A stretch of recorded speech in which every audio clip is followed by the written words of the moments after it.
முதலில் மதிப்பிற்குரிய ஏபிஜே அப்துல் கலாம் சர்வதேச அறக்கட்டளையின் இணை நிறுவனர் டாக்டர் ஜேக் சலீம் அவர்கள் ராமேஸ்வரத்தை சேர்ந்தவர். ஆக்சுவலி நான் ஒரு என்ஆர்ஐங்க, நான் ஒரு நான் ரெசிடென்ட் இந்தியன். அலுவலர்கள் மற்றும் சிறப்பு விருந்தினர்கள் அனைவரையும் எனது பணிவான வணக்கங்கள் கூட்டி. நான் சிங்கப்பூரில் செட்டில் ஆகி ஒரு 23 வருஷம் ஆச்சு. ஆனா என்னோட உடன்பிறப்புகள் இந்த நிகழ்ச்சியை பார்த்த உடனே நானே இந்த மாதிரி ஒரு நிகழ்ச்சியில கலந்துக்கிறதுக்கு எனக்கு மிகவும் பெருமை. நான் இந்த நாட்டை பத்தியும் நம்ம நாட்டோட ராணுவத்தை பத்தியும் தெரிஞ்சுக்கிறது எனக்கு ரொம்ப நியூயார்க்ல போயிட்டு எனக்கு அங்க போய் இந்தியாவை பத்தியும் நம்ம நாட்டை பத்தியும் நம்ம நாட்டோட வலிமை நம்ம நாடு எப்படிப்பட்டது மட்டும்தான் நம் மனதை தொட்டு நம் உணர்வுகளை தட்டி எழுப்பும். அப்படிப்பட்ட ஒரு வரலாற்று படைப்பின் கதவைத்தான் நாம் இன்று திறக்கவிருக்கின்றோம்.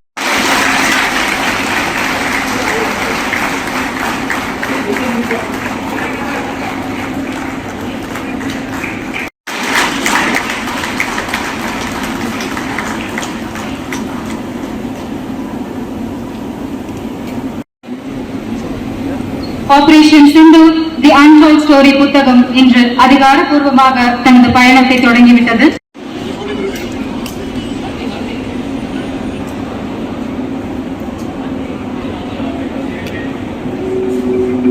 இது ஒரு உணர்வு. அதை தாண்டி என்ன போல இருக்கிறவங்களுக்கு இதுதான் உயிர்.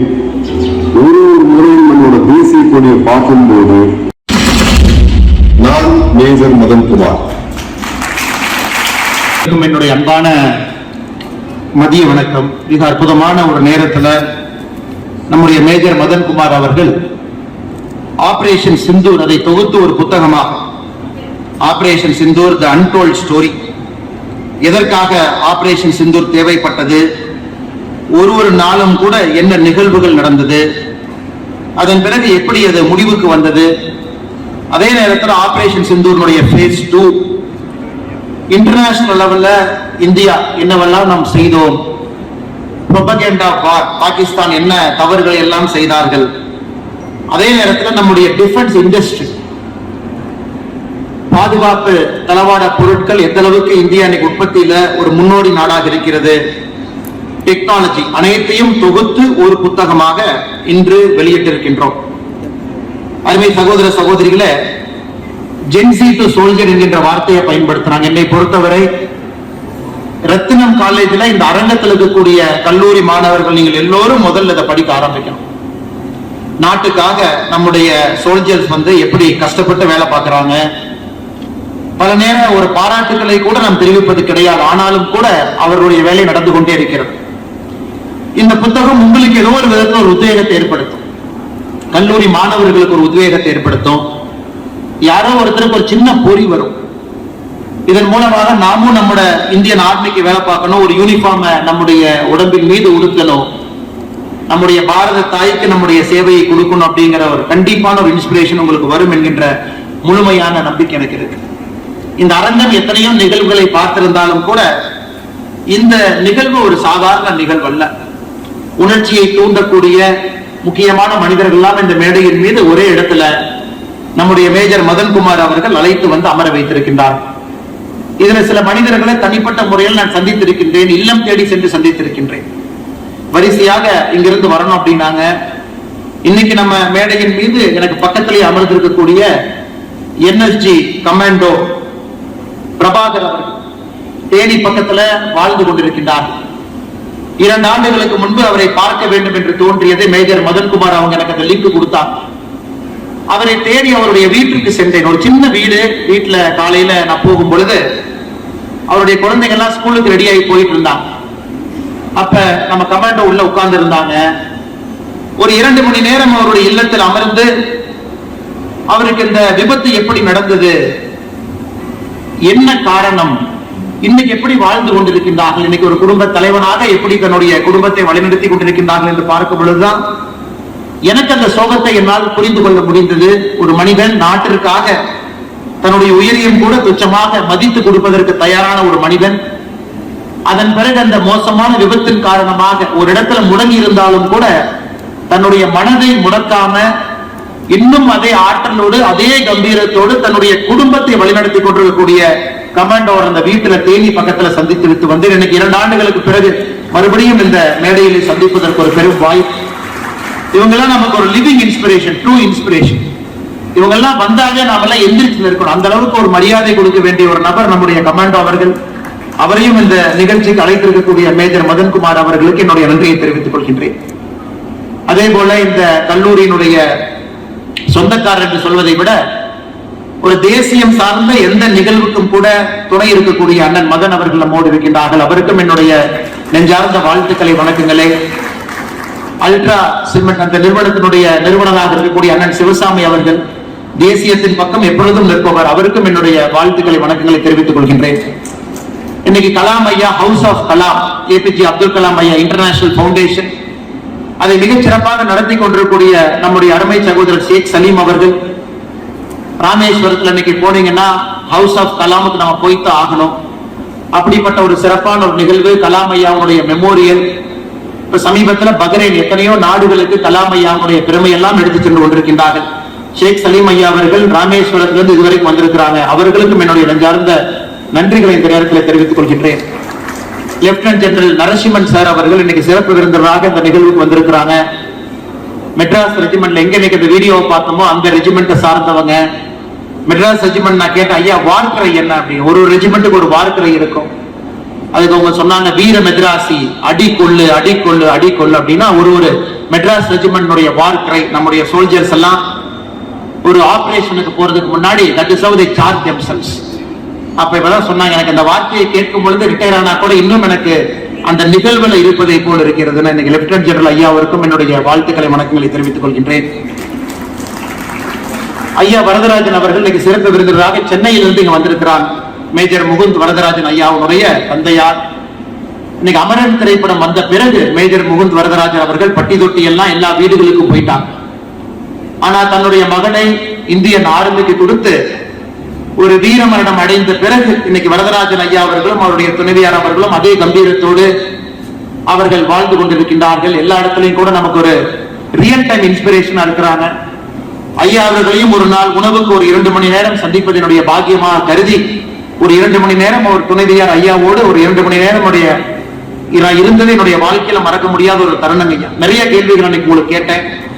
அந்த கேள்விகள் அந்த பதில்கள்லாம் ஒரு குழந்தைக்கு போகணும். எப்படி ஒரு மகன் நீங்க தைரியமா கொடுத்தீங்க, அந்த மகன் இறந்த பிறகு உங்களுடைய மனநிலை என்ன, இன்னைக்கு உங்க வாழ்க்கையில் என்ன பண்ணிட்டு இருக்கிறீங்க. அதனால் நீங்க எப்பொழுதுமே ஐயா போன்றவர்கள் நமக்கு எப்பொழுதும் ஒரு இலக்கணமாக நமக்கு இருக்கணும். ஐயாவுக்கும் என்னுடைய நெஞ்சார்ந்த வாழ்த்து நன்றிகளை தெரிவித்து டாக்டர் ரனீஷ் அவர்கள் இந்த புத்தகத்தை பெற்றுக்கொள்வதற்கு சிறப்பு விருந்தினராக வந்திருக்கின்றார்.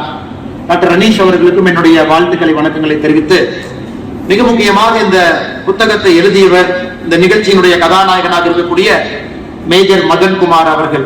MMK இன்னைக்கு ஒரு பெரிய பிராண்டா தமிழ்நாட்டில் உருவாகி இருக்கிறாங்க. இன்னைக்கு ஆபரேஷன் சிந்தூர் நடக்கும் பொழுது செய்தித்தாள்ல வந்தது ஒரு செய்தி, டிவியில வந்தது ஒரு செய்தி. ஆனா உண்மையான செய்தினா மேஜர் மதன்குமார் அவர்கள் பேசுவதுதான் நமக்கு உண்மையான செய்தி. அந்த யூடியூப்ல ரியல் டைம் கமெண்ட்.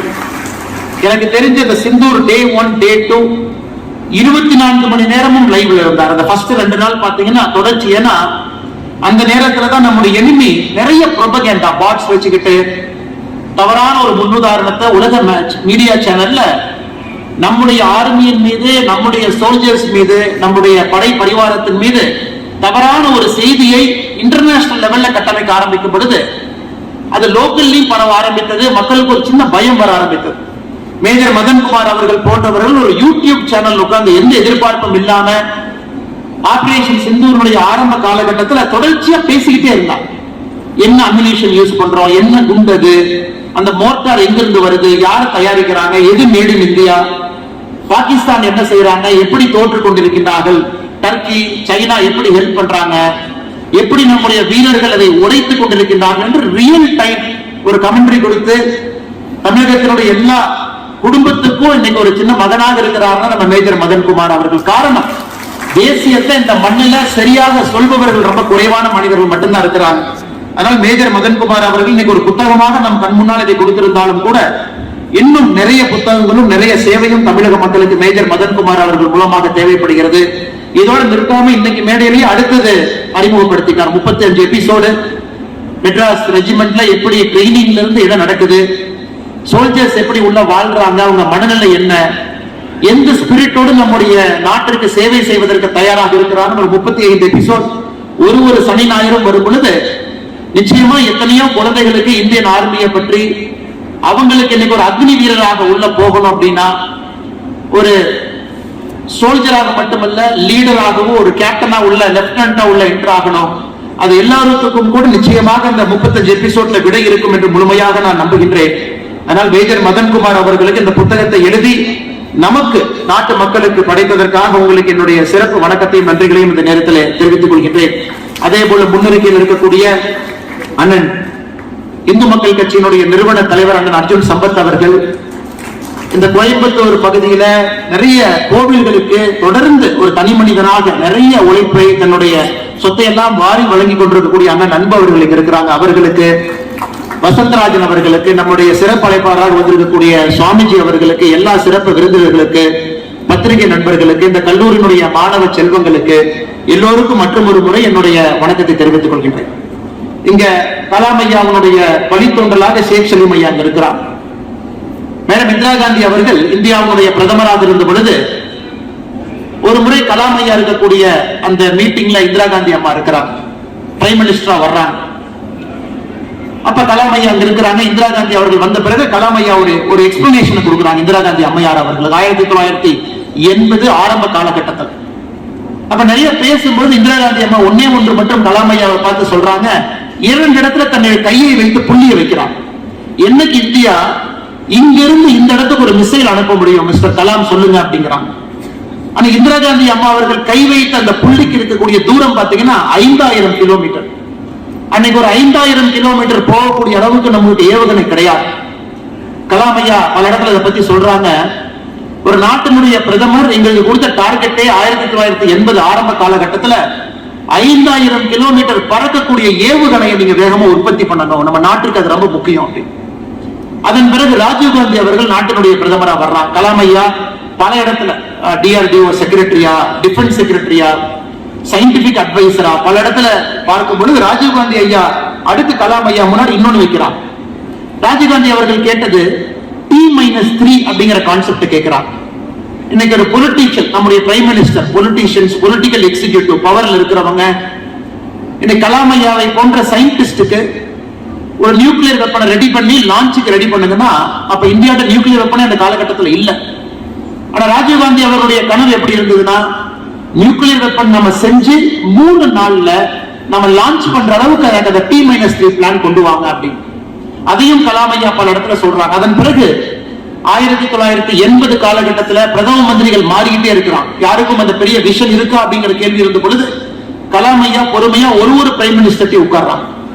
1989, 90, 91 அப்ப இந்தியன் பொலிட்டிக்கல் சிச்சுவேஷனே ஒரு மாதிரி கயாட்டிக்காக இருந்த பொழுது ஒரு பிரைம் மினிஸ்டருக்கும் நம்ம ஸ்ட்ராட்டஜிக் த்ரெட் என்ன இருக்கு, எப்படி நாம செயல்படணும், அங்கேயும் கலாம் ஐயா இருக்கிறார்.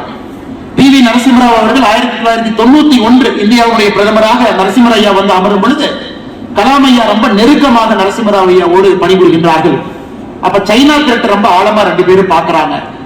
அப்ப நரசிம்மராவ் ஐயா கலாம் ஐயாவுக்கு சொல்றாங்க, பிரதமராக அணுகுண்டு சோதனைக்கு நீங்கள் தயாராக வேண்டும் என்று. 1996 எலெக்ஷன்ல PV நரசிம்மராவ் ஐயா தோக்குறாங்க. அதன் பிறகு அணுகுண்டுக்கான ஆயுத்தம் நாம் ஆரம்பிக்கலாம். அதன் பிறகு மறுபடியும் இந்திரகுமார் குஜ்ரால் அவர்கள் பிரதமர் வரும் பொழுது மறுபடியும் கலாம் ஐயா அவங்ககிட்ட பேசிக்கிட்டே இருக்கிறாங்க, ஸ்ட்ராட்டஜிக் த்ரெட் பெர்செப்ஷன் எப்படி இருக்கு, என்ன செய்யணும். அடல் பிகாரி வாஜ்பேயி அவர்கள் நம்முடைய பிரதமராக 13 நாட்கள் வந்த பொழுது கலாம் ஐயாட்ட சொல்றாங்க, நம்ம பட்டாசு வெடிக்க தயாராகணும், பட்டாசு ரெடி பண்ணுங்க அப்படின்னு. மறுபடியும் வாஜ்பேயி அவர்கள் 13 நாட்களுக்கு பிறகு பிரதமர் நாற்காலியிலிருந்து இறங்கிய பிறகு மறுபடியும் பிரதமர்கள் மாறி மறுபடியும் வாஜ்பேயி அவர்கள் 13 மாதம் பிரதமராக வரும் பொழுது கலாம் ஐயாவுக்கு ஒரு கிளியர் டைரக்ஷன் கொடுக்கிறாங்க, நாம போக்குறான்ல இந்த அணுகுண்டு சோதனையை நடத்தியாக வேண்டும் என்று. ஏன்னா நம்ம அணுகுண்டு சோதனை நடத்துறதுக்கு முன்னாடி நாள் பாகிஸ்தான் ஒரு லாங் ரேஞ்ச் ஒரு கௌரி மிசைல் லான்ச் பண்ணி இந்தியாவுடைய இறையாண்மைக்கு ஒரு பெரிய பிரச்சனை ஏற்படுத்துறான். அது உடனடியா தயாரிக்கணும், உடனடியா லான்ச் பண்ணணும், அமெரிக்காவுக்கு தெரியாம லான்ச் பண்ணணும். போக்ரான் மேல 2 சேட்டலைட் அமெரிக்காக்கார கொண்டு வந்து பொசிஷன் பண்ணியிருக்கான். ஏன்னா நம்ம ஏதாச்சும் ஒரு சின்ன மூவ்மெண்ட் பண்ணாக்கோ உடனடியா நம்முடைய பிரைம் மினிஸ்டருடைய கையை முடக்குவதற்கான முயற்சியை அமெரிக்கா எடுக்கும் பொழுது கலாம் ஐயா யாருக்கும் தெரியாம எந்த கம்யூனிகேஷனுமே இல்லாம கம்யூனிகேஷனை இன்டர்செப்ட் பண்ணுவாங்க. அந்த போக்ரான் டெஸ்ட் நடக்குது. அப்ப அடல் பிகாரி வாஜ்பாய் அவர்கள் தன்னுடைய பிரைம் மினிஸ்டர் வீட்டுல உட்கார்ந்து இருக்கிறாங்க, பிரஜேஷ் மிஸ்ரா எல்லாரும் உட்கார்ந்து இருக்கிறாங்க. ஒரே ஒரு போன் கால் வருது. அதை வாஜ்பாய் அவர்கள் எடுக்கும் பொழுது கலாம் ஐயா சொல்றாங்க, ஆபரேஷன் சக்சஸ் என்று சொல்லுகின்றார். எதற்காக நான் சொல்றேன்னா, இன்னைக்கு நாம் இவ்வளவு தூரம் வந்திருக்கோம் அப்படின்னா இது பல மனிதர்களுடைய கடுமையான உழைப்பு காலமாக இந்திரா காந்தி அம்மா அவர்கள் ஆரம்பித்து மிக முக்கியமாக அடல் பிகாரி வாஜ்பாய் அவர்கள் எந்த ரிஸ்கா இருந்தாலும் நம்ம எடுத்துக்கிறோம். அதன் பிறகு அமெரிக்கா நம்ம மீது பொருளாதார தடையை போட்ட பொழுது கூட அதையெல்லாம் தாண்டி நம்ம துணை இருக்கோம்னா நம்முடைய ஏபிஜே அப்துல் கலாம் ஐயாவை நாம் மறக்க கூடாது என்பதற்காகத்தான் இவ்வளவு பெரிய சரித்திரத்தை நான் சொல்றேன். 1980 ஆரம்பிச்சு 98 வரை தன்னுடைய வாழ்க்கையை இந்த பகுதியில கொண்டு வந்தான். அதனால கலாம் ஐயா அவர்கள் அதனாலதான் இந்த புத்தகத்துக்கு யாரு முன்னுரை எழுதியிருக்காங்க அப்படின்னு பாத்தீங்கன்னாகவே டாக்டர் ஏபிஜே அப்துல் கலாம் இன்டர்நேஷனலுடைய chairperson doctor APJ IM Naseema Marakayar அவங்க இந்த புத்தகத்துக்கு முன்னுரை எழுதியிருக்கிறாங்க. அதனால ஒரு கலாம் ஐயா குடும்பத்திலிருந்து ஆபரேஷன் சிந்தூர் அன்டோல்ட் ஸ்டோரி இந்த புத்தகத்துக்கு முன்னுரை எழுதியது இதைவிட சிறப்பு என்று நான் சொல்ல முடியாது. இதைவிட சிறப்பாக எதுவும் இருக்க முடியாது. அப்படிப்பட்ட ஒரு சிறப்பு கலாம் ஐயா குடும்பத்திலிருந்து முன்னுரை எழுதியிருக்கிறாங்க. அதே போல உங்களுக்கு தெரியும், இந்தியாவை பொறுத்தவரை ஒரு காலகட்டத்தில் நாம் ஒரு எக்கனாமிக் பவர் ஹவுஸ் கிடையாது. இன்னைக்கு நம்ம சண்டை போட்டிருக்கோம், பாகிஸ்தானோட ஆபரேஷன் சிந்தூர் சண்டை போட்டிருக்கோம்னா சாதாரணமா போடலீங்க. நம்ம கிட்ட அவ்வளவு பொருளாதார வலிமை நமக்கு இருக்கு. இன்னைக்கு ஆபரேஷன் சிந்தூர் பாத்தீங்கன்னா இந்தியாவிற்கு மொத்த செலவு மட்டுமே அசெட் ரீப்ளேஸ்மெண்ட் நம்ம செய்த மொத்த செலவு இன்னைக்கு ஆய்வறிக்கை என்ன சொல்லுதுன்னா $408 மில்லியன் நம்ம செலவு பண்ணிருக்கோம் ஆபரேஷன் சிந்தூர். இன்னைக்கு இந்தியா $4.1 ட்ரில்லியன் அந்த அளவுக்கு பொருளாதாரத்துல பெரிய நாடு. நம்முடைய டிஃபென்ஸ் பட்ஜெட்ல ஃபுல்லி 4-7% ஆபரேஷன் சிந்தூருக்கு செலவு பண்ணிருக்கோம். எதற்காக அதை சொல்றாங்க? ஒரு நாடு பொருளாதாரத்துல மேலே சென்றாலும் மட்டும்தான் நம்முடைய ஆர்ம்டு போர்சஸ்க்கு அந்த நாடு துணை இருக்க முடியும். அவங்களுக்கு என்ன தேவையோ கொடுக்க முடியும், தேவைக்கு அதிகமாகவும் கொடுக்க முடியும். எதை பற்றி யோசிக்காம எவ்வளவு பெரிய யுத்தமாக இருந்தாலும் கூட அதை செய்ய முடியும். அந்த அளவுக்கு பொருளாதார வளர்ச்சி இன்னைக்கு நம்முடைய நாடு பார்த்திருக்கு. இன்னைக்கு நாம $4.1 ட்ரில்லியன் பொருளாதார வளர்ச்சி இருக்கும். இதே பாகிஸ்தான் பாத்தீங்கன்னா மொத்த பொருளாதார விவரம் பாத்தீங்கன்னா $375 பில்லியன். அது ரிலையன்ஸ் இண்டஸ்ட்ரீஸ்னுடைய மொத்த மார்க்கெட் கேபிடலைசேஷனோட அளவுதான் இன்னைக்கு பாகிஸ்தானுடைய மொத்த பொருளாதாரம். ஆனால் நமக்கும் பாகிஸ்தானுக்கும் எந்த ஒரு காரணத்திற்கும் ஒரு 25 பைசா நாணய காசும் 500 ரூபாய் நோட்டும் பக்கத்துல வச்சதுக்கு சம்பந்தம். ஆனாலும் பாகிஸ்தான் இன்னைக்கு ஒரு தனி நாடு கிடையாது. ஆபரேஷன் சிந்தூரை பொறுத்தவரை பயன்படுத்தக்கூடிய விமானங்கள் சைனாவில இருந்து வாங்குறாங்க, பயன்படுத்தக்கூடிய ட்ரோன்கள் டர்க்கியில இருந்து வாங்குறாங்க. இன்னைக்கு சைனாவோ டர்க்கியோ இந்த புத்தகத்துல மேஜர் மதன் அவர்கள் எழுதியிருக்கிறாங்க, டர்க்கியோ சைனாவோ அவங்க தயாரிச்ச பொருள் எல்லாம் அது வெடிக்குதா வெடிக்கலையான பாகிஸ்தான் மூலமா சோதனை ஓட்டம் போடுவதற்காக தான் அவங்க பாகிஸ்தானை பயன்படுத்துறாங்க. 25 பைசா நாணயம் ஒரு பக்கமும் 500 ரூபாய் நோட்டு ஒரு பக்கம், அப்படித்தான் அந்த சண்டை. ஆனாலும் நாம் பாகிஸ்தானுக்கு ஏற்படுத்தியிருக்கக்கூடிய சேதத்தை நீங்க பாத்தீங்கன்னா எந்த அளவுக்கு நாம் பாகிஸ்தானுக்கு சேதத்தை ஏற்படுத்தி இருக்கோம்னா கிட்டத்தட்ட $1.5 பில்லியன் பாகிஸ்தானுக்கு டோட்டலா நம்ம சேதத்தை ஏற்படுத்தி இருக்கோம். இன்றைய மதிப்பின்படி 14,500 கோடி ரூபாய் பாகிஸ்தானுக்கு ஏற்பட்டிருக்கக்கூடிய சேதம். அவங்களோட இன்ஃப்ராஸ்ட்ரக்சர் டேமேஜா இருக்கலாம், தளவாடங்கள் திரும்ப ரீப்ளேஸ்மெண்டா இருக்கலாம், ஃபைட்டர் ஜெட்ஸ் கீழே விழுந்ததா இருக்கலாம், அவங்களுடைய பேஸ் டேமேஜா இருக்கலாம். இந்தியாவுக்கான மொத்த செலவு $408 மில்லியன் என்று ஆய்வறிக்கை சொல்லுகிறது. பாகிஸ்தானுக்கான மொத்த செலவு $1.5 பில்லியன். எந்த அளவுக்கு நாம் வளர்ந்திருக்கிறோம் மேஜர் மதன்குமார் அவங்க சொல்றாங்க. இன்னைக்கு இந்த கினெடிக் ரெஸ்பான்ஸ்ல, அதாவது ஒரு எனிமிக்கு நாம் கொடுக்கக்கூடிய பதில் என்பது ஒரு அறைக்கு ஒரு அறை இல்ல, ஒரு அறைக்கு 4 அறை கொடுத்திருக்கின்றோம். ஏன்னா அடுத்த முறை இது போன்ற ஒரு விபரீதமான விளையாட்டுல அவங்க இறங்கக்கூடாது என்பதற்காக கினெடிக் ரெஸ்பான்ஸ் அப்படிங்கிறாங்க. அதையும் மேஜர் மதன் அவர்கள் மிக சிறப்பாக சொல்லி இருக்கின்றார்கள். ஓரடிக்கு ஓரடி திரும்பி திரும்பி வருவான், ஓரடிக்கு 2 அடி திரும்பி வரலாம்.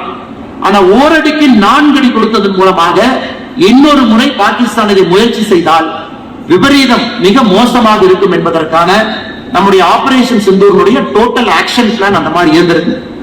அதே நேரத்தில் இன்னும் ஒரு படி மேல போனீங்கன்னா இந்த ஆபரேஷன் சிந்தூர்ல இதையும் மேஜர் மதன் அவர்கள் மிகச் சிறப்பாக இதை கொண்டு வந்திருக்கின்றார். நம்ம யூஸ் பண்ண ராணுவ தளவாடங்கள் எல்லாமே மேட் இன் இந்தியா, எல்லாமே நம்முடைய உள்நாட்டு உற்பத்தி.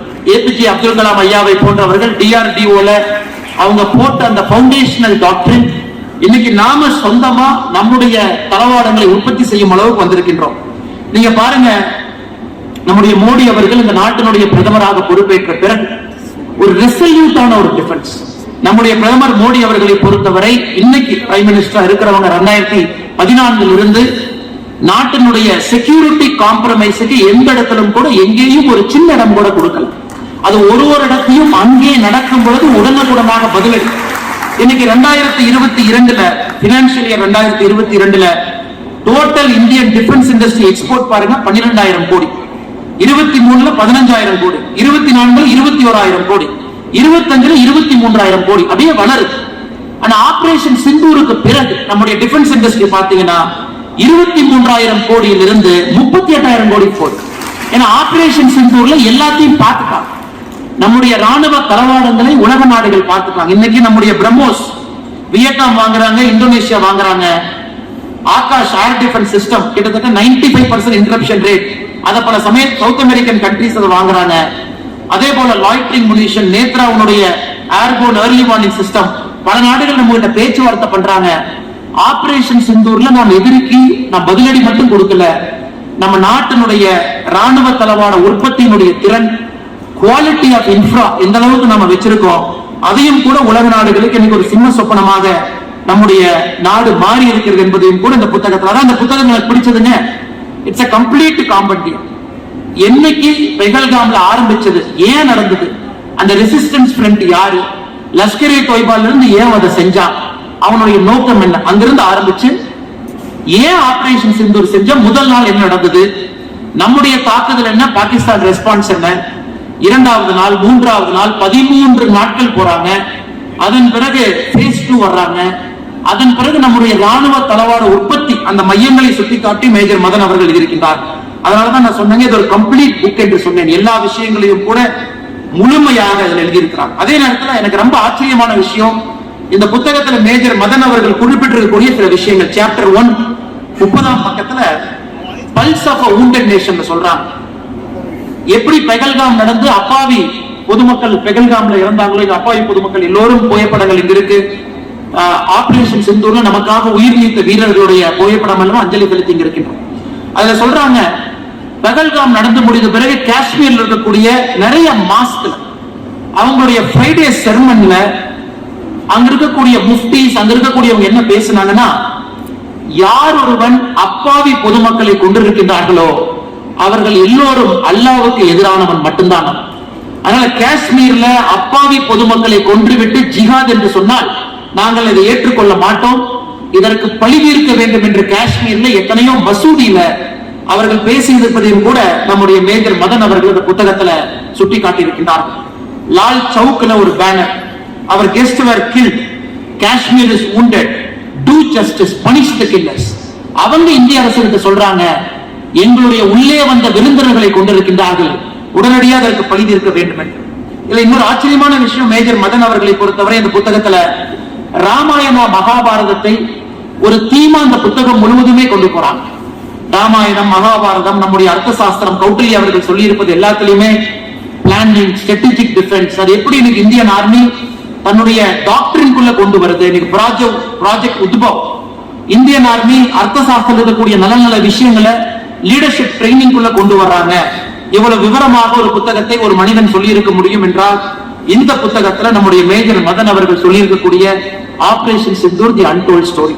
அதனால இளைஞர் பெருமக்கள் யாரும் இருக்கிறீங்களோ நிச்சயமா இந்த புத்தகத்தை நீங்க படிக்கணும். ஏதோ ஒரு இடத்துல உங்களுக்கு ஒரு உத்வேகம் கிடைக்கும். ஒண்ணு, நம்ம ஆர்மியில சேரலினா கூட ஆர்மியை பெட்டரா புரிஞ்சுக்குவோம், அண்டர்ஸ்டாண்ட் பண்ணிக்குவோம். அவங்க நமக்காக என்ன வேலை செய்யறாங்கிற முழு புரிதல் நமக்கு வரும். ஆர்மியை சுற்றி இருக்கக்கூடிய ஈகோ சிஸ்டம், டிஃபென்ஸ் இண்டஸ்ட்ரியில இருந்து தளவாடத்திலிருந்து ஏன் செய்யறாங்க நமக்கு தெரியும். பொலிட்டிக்கல் ரெஸ்பான்சஸ், இன்னைக்கு அரசியலை பொறுத்தவரை ஆளுங்கட்சினா சரி, எதிர்கட்சினா தவறு அப்படின்னு இருக்கக்கூடிய காலகட்டத்துல பொலிட்டிக்கலா ஏன் இந்த ரெஸ்பான்ஸ் எடுக்கிறாங்க, எதற்காக மோடி அவர்கள் ஒரு பிரதம மந்திரியாக அந்த ரெஸ்பான்ஸ் எடுத்தாங்க, எதற்காக ஆர்மி ஜெனரல்ஸ் அந்த டாக்டிக்ஸ் ஸ்ட்ராட்டஜியை ஃபாலோ பண்ணாங்க, எதற்காக இந்தியன் ஆர்மி ஒரு கிரீட் ஒரு மோட்டோவோட ஃபைட் பண்றாங்க, இது அனைத்தையும் கூட இந்த புத்தகத்தில் இருக்கு. Political response, army leadership courage, கீழ் இருக்கக்கூடிய ஒரு சோல்ஜர்ஸும் உணர்வு மிக்கவராக நம்ம நாட்டுக்காக போராடியதை எல்லாம் துல்லியமாக படம் பிடித்திருக்கக்கூடிய மேஜர் மதன் அவர்களுக்கு என்னுடைய சிறப்பு நன்றிகளை தெரிவித்து, அடுத்து என்னுடைய பேச்சினுடைய கடைசி 2-3 நிமிஷத்துக்கு வரணும் அப்படின்னாங்க. இன்னைக்கு நமக்கு ஆர்மி ஜெனரல்ஸ், நம்ம லெப்டினன்ட் ஜெனரல்ஸ் வர பத்தி சொல்றோம். லெப்டினன்ட், கேப்டன், மேஜர், மேல போயிட்டே இருப்போம். Lieutenant colonel, brigadier, lieutenant general, major general வரைக்கும் நாம போறோம். இன்னைக்கு நம்ம 3 போர்சஸுக்கும் கூட ஒரு கமாண்டா நாம ஒருத்தரை கொண்டு வந்திருக்கோம். அதுக்கு ஒரு சீனியர் ஆஃபீஸர் இருக்காங்க. இன்னைக்கு ஆர்மியை பொறுத்தவரை மேலே செல்லக்கூடிய தலைவர்கள் ரொம்ப இன்டெலிஜென்ட்டா, ரொம்ப ரெஸ்பான்சிவா, பேட்டில் ஃபீல்ட் டாக்டிக்ஸ் முழுமையா தெரிஞ்சவங்க எல்லாம் நமக்கு ஆர்மிக்கு தேவைப்படுறாங்க. அதனால எத்தனையோ யங்ஸ்டர்ஸ் இங்க இருக்கு. இது அற்புதமான கெரியரா நீங்க கன்சிடர் பண்ணணும். ஒரு ஆர்மியில நீங்க ஒரு ஆபீசரா, ஒரு சோல்ஜரா நீங்க போறது ஒரு மிகப்பெரிய ஒரு கெரியர் ஆப்பர்ச்சுனிட்டி அவங்களுக்கு இருக்கும். ஜென்சி பாத்தீங்கன்னா இந்தியால மட்டுமே, ஜென்சிங்கிறது நம்ம எல்லாருமே ஜென்சின்னு சாதாரணமா சொல்லிடுறோம். ஜென்சி யார் அப்படின்னு கேட்டீங்கன்னா, இந்தியாவை பொறுத்தவரை நம்ம ஜென்சிங்கிற வார்த்தைக்கு பெருசா மரியாதை இல்லை. காரணம், இளைஞர்கள் தான் நம்ம சொல்றோம். அமெரிக்காவை பொறுத்த வரைக்கும் ஜென்சி 1996 இருந்து 2013-14 வரை யாரு பிறந்தாங்களோ அவங்கள ஜென்சின்றோம்.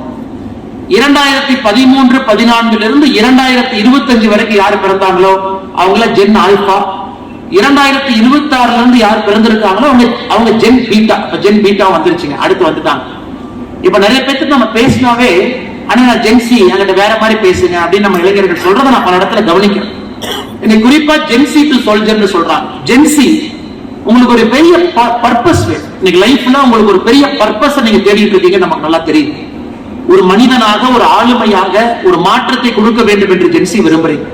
ஒரு பர்பஸ் உங்களுக்கு வேணும்னா, uniform gives you the highest purpose. அதை விட ஒரு ஹையஸ்ட் பர்பஸ் எதுவுமே உங்களுக்கு இல்ல.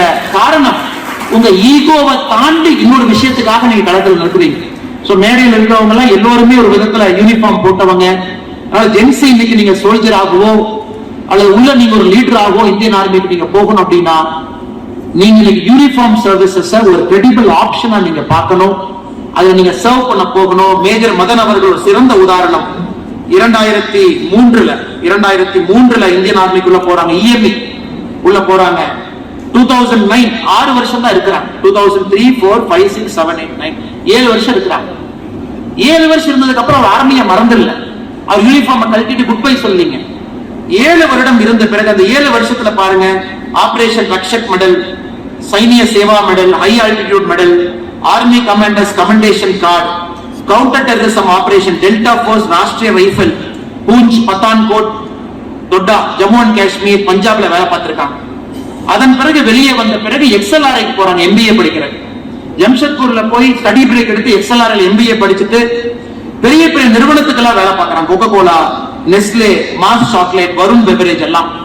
கடைசியில சுத்தி அடிச்சு அந்த சர்க்கிளை முடிச்சுட்டு இன்னைக்கு கிராமமாக ஊர் ஊரா போய் நீங்க ஆர்மியில சேரணும், நான் உங்களுக்கு பயிற்சி கொடுக்குறேன், இந்த 35 வீடியோ நான் கொண்டு வந்திருக்கேன், ஆபரேஷன் சிந்தூரை பத்தி நான் லைவ் கமெண்ட்ரி கொடுக்குறேன்.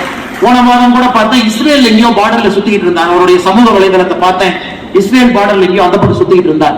அதனால ஒருக்க நீங்க யூனிஃபார்ம் போட்டாவே நீங்க யூனிஃபார்ம் போட்டவர் தான். அந்த கல்பனா கூட ஆர்மியை பொறுத்தவரை once you wear uniform you are always a soldier என்று சொல்வார். இன்னொரு பக்கம் ஃபுல் சர்வீஸ் முடிச்ச லெப்டினன்ட் ஜெனரல் ஐயா இருக்கிறாங்க. ஃபுல் சர்வீஸ் அவர் சேர்ந்து ஃபுல் சர்வீஸ் எல்லாத்தையும் பார்த்துட்டு மெட்ராஸ் ரெஜிமெண்ட்ல ரிட்டையர் ஆன லெப்டினன்ட் ஜெனரல் அவங்க இருக்காங்க. 2 பேரும் நமக்கு இன்ஸ்பிரேஷன். ஆர்மியில முழு சர்வீஸ் பண்ண ஒருத்தரும், ஆர்மியில சேர்ந்து தன்னுடைய இளமை பருவத்தை இந்திய நாட்டுக்கு கொடுத்துட்டு லைஃப்ல வேற வேற விஷயத்தை எக்ஸ்ப்ளோர் பண்ண உங்களுக்கு இந்த சாய்ஸ் இருக்கு. நீங்க ஆர்மியில சேரலாம், ஃபுல் சர்வீஸ் பண்ண வேண்டிய அவசியம் இல்ல. வெளியே வந்து உங்களுக்கு பிடிச்ச விஷயத்தை செய்யலாம், ஆர்மியை நீங்க ப்ரொமோட் பண்ணலாம், இத்தனை விஷயத்தை செய்யலாம்.